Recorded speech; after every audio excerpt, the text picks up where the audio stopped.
Nous voici dans le troisième enregistrement concernant le doute. Pour rappel, dans les 2 vidéos précédentes, on a expliqué quelles sont les conditions qui font que le doute naît. Premièrement, c'est de garder sa mauvaise compréhension. De garder la mauvaise compréhension comme un filtre de la réalité et d'y être attaché. Et deuxièmement, c'est de faire la différence entre un doute qui est un obstacle dans la pratique, quelque chose qui l'entrave, et le doute qui est tout de même correct à avoir, un doute qui alarme et qui est constructif. Le dernier type de doute qui vient nous empêcher d'avancer dans la pratique prend 3 formes. Premièrement, c'est le doute envers les enseignements du Bouddha. Deuxièmement, c'est le doute envers le professeur. Et troisièmement, c'est le doute envers soi-même. Les 2 premières formes de doute sont quand même faciles à enlever. Le doute envers les enseignements et envers le professeur sont en effet assez faciles à retirer parce que lorsqu'on pratique correctement, avec effort et avec détermination, on va voir les résultats, on va voir des progrès. Et donc ça va nous donner confiance. Ça va renforcer cette confiance envers les enseignements et envers notre professeur. Parce que ce qui est dit dans les enseignements et ce qui est raconté par les professeurs, c'est vrai, c'est vu et vérifié. Par exemple, au début, lorsqu'on nous explique que c'est possible de retirer la colère ou n'importe quelle émotion, ça reste du blabla, de la théorie, et cela jusqu'à ce qu'on le mette en application. C'est-à-dire qu'à partir du moment où on va voir que oui, c'est vraiment possible de retirer la colère, c'est possible de ne pas l'accepter à l'intérieur de soi. Alors là, on va voir que ça fonctionne, que c'est vrai ce qui est dit dans les enseignements et ce qui nous est expliqué par le professeur, parce qu'on a suivi les conseils et qu'on l'a vu et expérimenté par nous-mêmes. Donc le doute envers les enseignements et envers le professeur, c'est quand même plutôt compliqué à garder quand on voit que c'est la vérité qui nous est dit. Ce doute-là, cette forme de doute-là, elle va partir d'elle-même. Un autre exemple qu'on a déjà utilisé dans les vidéos précédentes, c'est le fait de se rendre à Montréal. Donc quand on a une carte qui nous indique le chemin, c'est-à-dire les enseignements, ou alors quand on a un guide qui connaît le chemin et qui nous l'explique correctement parce que lui-même il s'est déjà rendu à Montréal, donc là c'est le professeur, et qu'on suit ses indications, alors oui, on va voir qu'on va arriver à Montréal, on va voir qu'on progresse sur la route, on va voir les panneaux de signalisation. Montréal 60 km, Montréal 40 km, on continue d'avancer. Et plus on avance, plus on a confiance. Donc moins on a de doutes. La troisième forme de doute est un peu plus compliquée à voir et à retirer. Elle vient avec un autre kélesa qu'on n'a ni vu ni enlevé. Et généralement, c'est le paresseux dans la pratique, ou alors le careless, le négligent, le pas assez attentionné. Ça, c'est une erreur qu'on commet quand on pratique pas assez bien, qu'on est trop souple dans la pratique, qu'on n'a pas assez de détermination, qu'on met pas assez d'efforts. C'est à ce moment-là que, quand on commence à fléchir, les kélesas vont rentrer. Donc normalement, si on pratique correctement et qu'on garde une présence dans l'esprit, qu'on retire les kélesas et qu'on met des qualités à la place, alors on verra que l'esprit devient calme, clair et joyeux. Et ça, ce sont les résultats de la pratique. Et puisqu'on voit ces résultats par nous-mêmes, alors il n'y a aucune raison d'avoir du doute. Donc en revanche, si je pratique mal et qu'il y a des kélesas qui passent, c'est normal que le doute prenne sa place ici. Et c'est là que le doute prend la forme de pensées et de paroles qui sont vraiment aidantes envers soi-même. Je suis vraiment trop nulle. Je suis incapable. Ça sert à rien de toute façon, j'y arriverai jamais.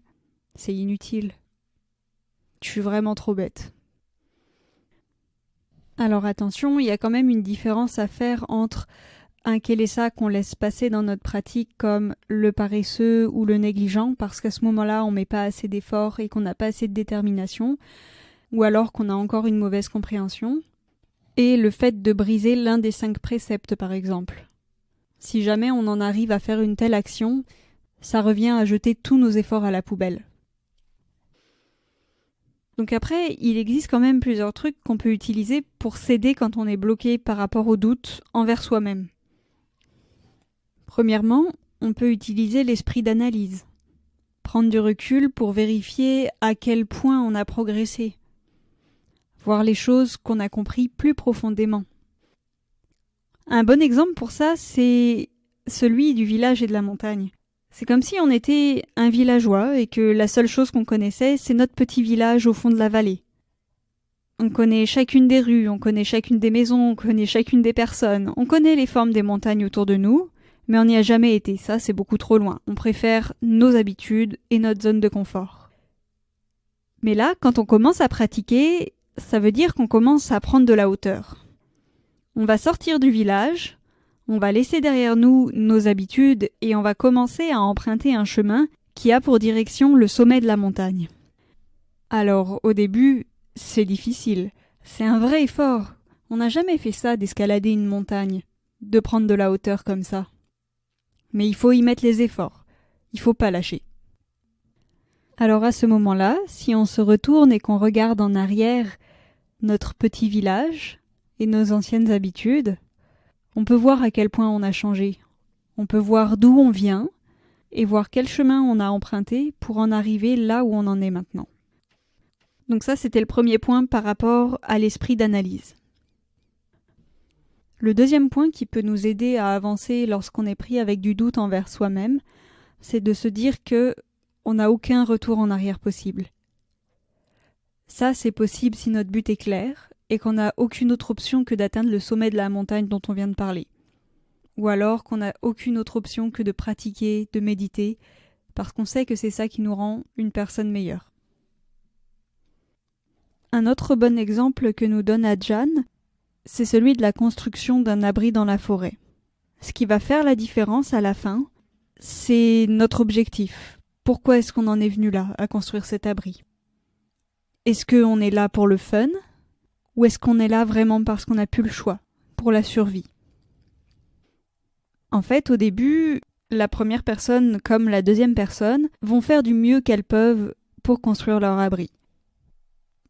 Elles vont utiliser les connaissances qu'elles ont, des différents éléments qu'elles peuvent trouver dans la forêt pour construire leur abri, quelles bûches, quelles branches, quel feuillage, comment assembler tout ça pour en faire un abri. Ça, c'est comme si on construisait notre pratique. Et à un moment, parce qu'on aura été un peu trop négligent ou pas assez attentif, s'il se met à pleuvoir et qu'il y a un trou dans notre toit, l'eau va commencer à rentrer. Et ça, l'eau qui rentre goutte par goutte, ça illustre le doute qui rentre de notre esprit. Eh bien, la personne qui est là pour le fun, elle va pas mettre autant d'efforts que la personne qui est là pour survivre, pour boucher le trou. Parce que la personne qui est là pour le fun, elle a toujours un chez elle. Elle a toujours une maison, des habitudes et une zone de confort.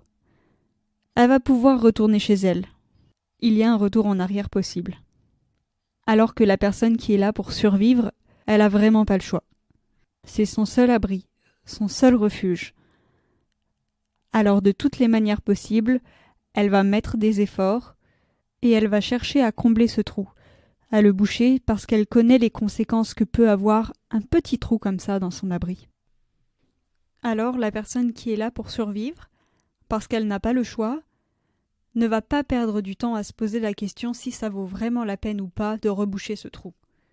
Elle va passer à l'action et avec effort et détermination, elle va boucher chaque trou qui peut apparaître dans le toit ou dans les murs. C'est pas le moment de se poser la question « Est-ce que j'ai fait le bon choix ? Est-ce que ça vaut vraiment la peine ?» Ou même encore de se dire « Bon je verrai plus tard. » Si on est là pour la survie, parce qu'on n'a pas de retour en arrière possible, on va agir maintenant, empêcher les Kélesa de s'infiltrer dans notre esprit et arrêter de perdre du temps.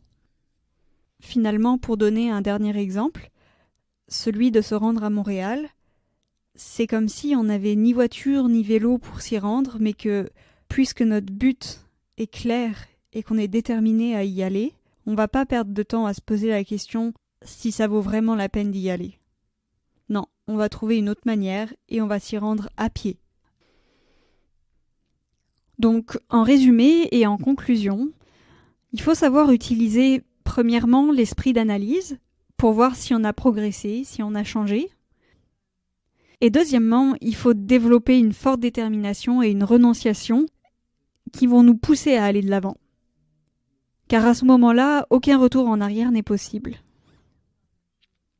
Si on utilise ces manières-là pour s'aider soi-même, quand on est bloqué avec le doute, alors ce doute-là n'aura plus de place pour rester.